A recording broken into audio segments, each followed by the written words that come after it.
खड्ड्यात पुरला गांजा, वरून ठेवला कडवा। तालुक्यातील गांजा तस्करांनी लढवली अनोखी अक्कल। पोलिसांनी जप्त केला 5.5 लाखाचा सुका गांजा। तालुक्यातील कणगई शिवारात तालुका पोलीस ठाण्याच्या पोलीस पथकाने वन जमीन उकरून 50,50,000 रुपये किमतीचा 505 किलो सुका गांजा जप्त केला आहे।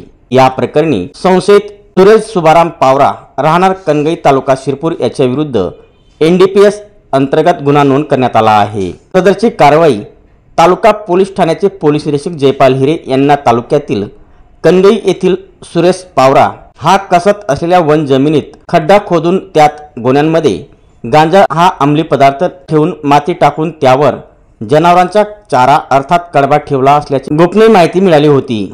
मिळालेल्या गोपनीय माहितीवरून पोलीस पथकाने 23 मे 2025 रोजी सदर वन जमिनीवर छापा टाकला। पोलिसांची चाहूल लागल्याने संशयित फरार झाला। पोलीस पथकाने वन जमिनीवरील जनावरांचा चारा अर्थात कडबा हटवून खड्डा खोदला असता त्यात प्लास्टिकच्या गोण्यांमध्ये गांजा हा अंमली पदार्थ ठेवल्याचे आढळून आले।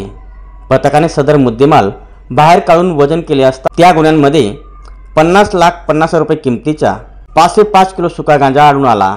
या प्रकरणी police head constable Sagar Thakur यांनी तालुका पोलीस ठाण्यात फिर्याद दाखल केली आहे। सदर गुन्ह्याचा पुढील तपास PSI सुनील वसावे हे करीत आहे।